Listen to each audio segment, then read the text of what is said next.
Allô tout le monde! Alors j'espère que vous allez bien. Aujourd'hui, je vous présente ma mousse au chocolat sans produits laitiers.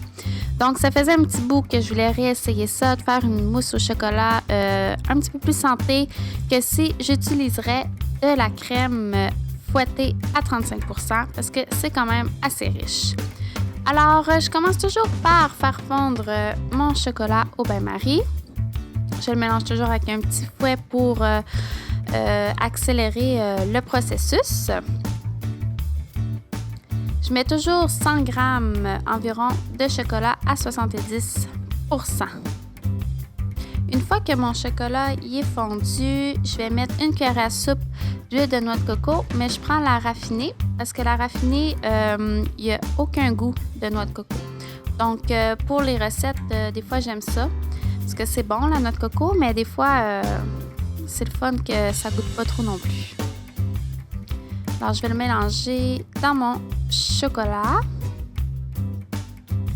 et je vais laisser mon chocolat reposer un petit peu là, pour qu'il refroidisse. Ensuite de ça, je vais rajouter 6 cuillerées à soupe de blanc d'œuf parce que je vais les battre pour qu'ils viennent comme en meringue. Et je rajoute, ça sent tellement bon, c'est du stevia à la vanille.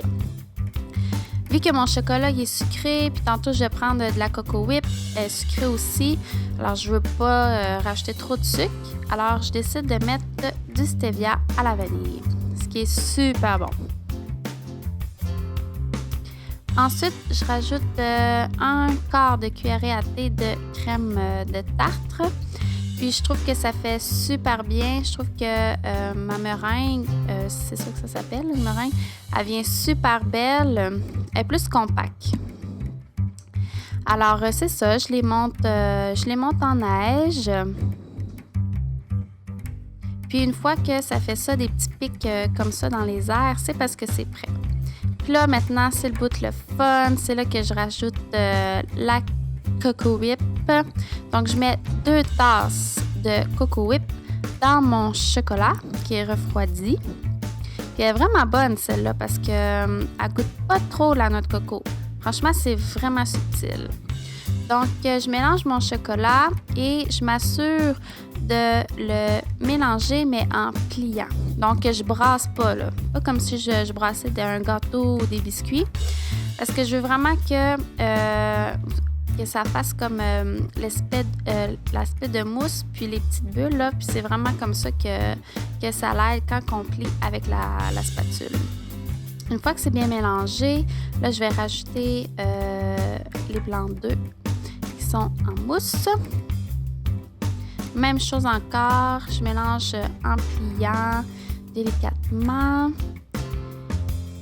Aussi, qu'est-ce qui est important, je sais qu'il faut y aller doucement, mais il faut quand même brasser assez longtemps pour être sûr que le chocolat il est bien mélangé. S'il n'est pas bien mélangé avec les blancs d'œufs et la Coco Whip, c'est qu'il va rester comme le chocolat va durcir, puis il va comme avoir des petits grumeaux de chocolat noir, là. C'est pas mauvais, mais c'est pas aussi mousseux.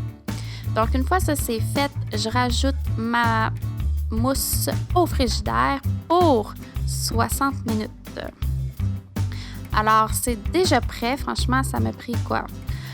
15 minutes à préparer, 60 minutes le temps d'attente. Après ça, je les mets dans les beaux petits pots, puis je me rajoute des framboises avec un petit peu de crème fouettée et le tour est joué. Donc, merci d'avoir écouté. J'espère que vous avez apprécié, que ça vous a donné encore une fois une autre idée.